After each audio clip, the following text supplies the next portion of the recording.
하나님 말씀은 사도행전 26장입니다. 베스도가 바울에게 이러한 말을 합니다. 내가 나를 권하여 그리스도인이 되게 하려는도다. 바울이 법정에서 변론을 했는데 가만히 듣다 보니까 그게 변론이 아니라 바울이 복음을 전하고 있었다는 것을 베스도가 눈치채고 이렇게 말한 것이었습니다. 오늘의 본문은 25장에 이어 바울이 새롭게 부임한 총독 베스도와 분봉왕 아그리빠 그리고 그의 누이 버니게 앞에서 어떻게 자신이 회심하여 그리스도를 전하게 되었는지를 계속 이어서 전하고 있습니다.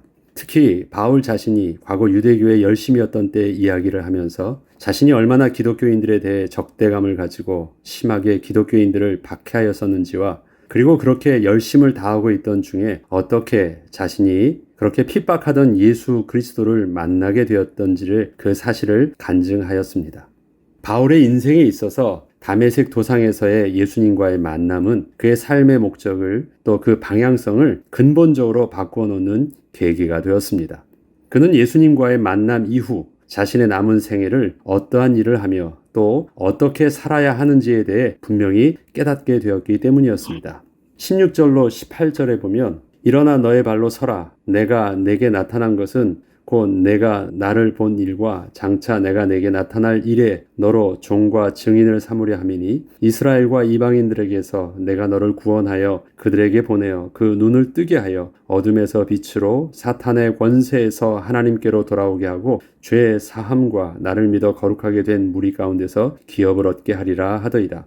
이처럼 바울은 하나님께서 자신을 이스라엘과 이방인들에게 보내서 그들의 눈을 뜨게 하여 어둠에서 빛으로 또 사탄의 권세에서 하나님께로 돌이키게 하시기 위해 만나주셨고 또 자신을 회심케 하여 주셨다는 것을 그렇게 깨달았던 것입니다.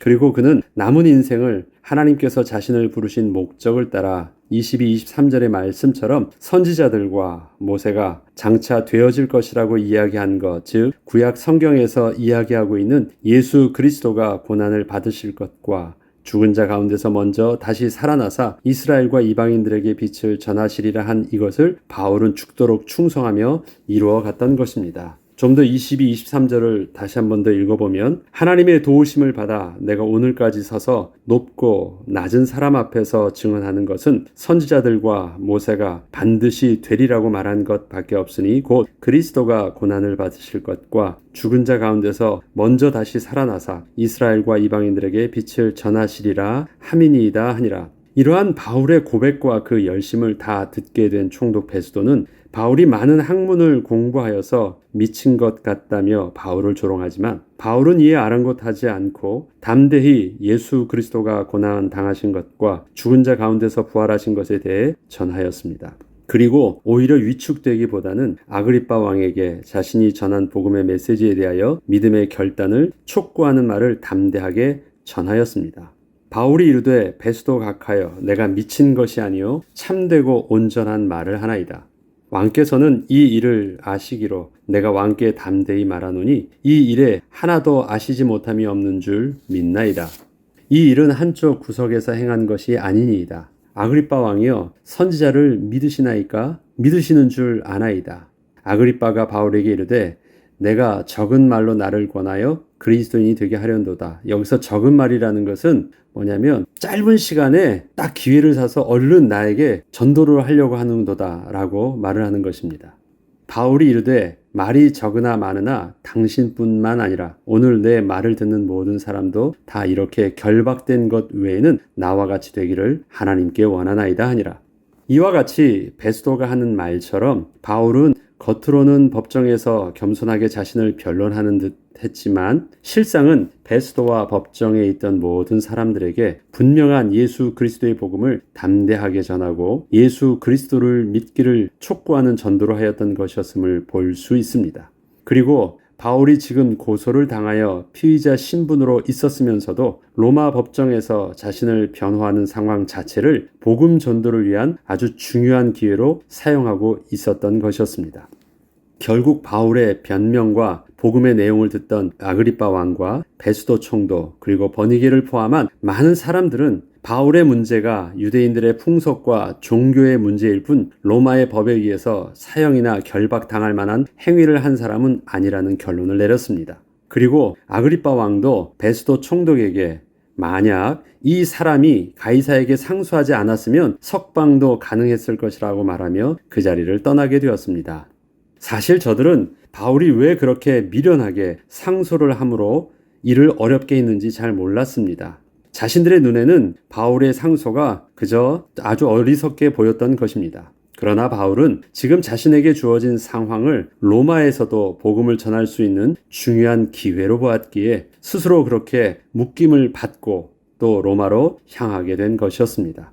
이처럼 바울이 전하고자 했던 복음의 내용은 아주 명확했습니다. 그는 이스라엘과 이방인들에게 가서 복음을 전함으로 그 눈을 뜨게 하여 어둠에서 빛으로 또한 사탄의 권세에서 하나님께로 돌아오게 하고 죄 사함과 또 예수 그리스도를 믿어 거룩하게 된 무리 가운데서 기업을 얻게 하리라는 사명을 정확하게 알고 있었기에 선지자들과 모세가 반드시 되리라고 말했던 그 예언의 말씀, 생명의 복음 곧 그리스도가 고난을 받으실 것과 죽은 자 가운데서 먼저 다시 살아나사 이스라엘과 이방인들에게 빛을 전하시리라 했던 그 복음의 내용을 온전히 로마의 법정에서 담대하게 증거하였던 것입니다. 바울의 복음은 오늘날에도 우리가 붙잡아야 하는 아주 동일한 복음입니다. 참빛 되신 예수 그리스도를 증거함으로 본질상 진노의 자녀요 허물과 죄로 죽었던 자를 다시 하나님의 거룩한 백성으로 회복해 하는 사명을 우리도 바울처럼 감당하기 위해서 기도해야 되겠습니다. 하나님께서는 이 시대 하나님의 백성을 구원하시는 일에 또한 우리의 삶을 통하여 그렇게 이루어 가실 것입니다.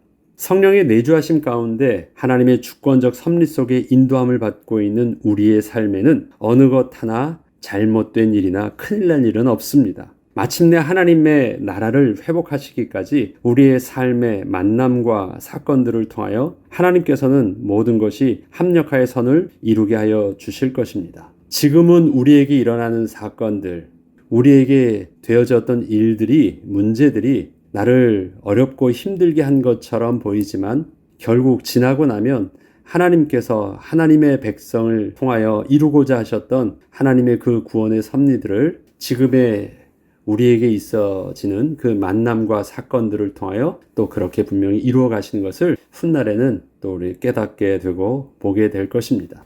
하나님의 백성에게 잘못된 일들은 다시 말씀드리지만 없습니다. 하나님이 우리에게 주어진 이러한 삶의 모든 경험과 여정들을 통하여 하나님은 결코 손해봄 없이 당신의 영광을 이루시기에 부족함 없도록 우리를 오늘도 이끄시고 그렇게 사용해 주실 것입니다.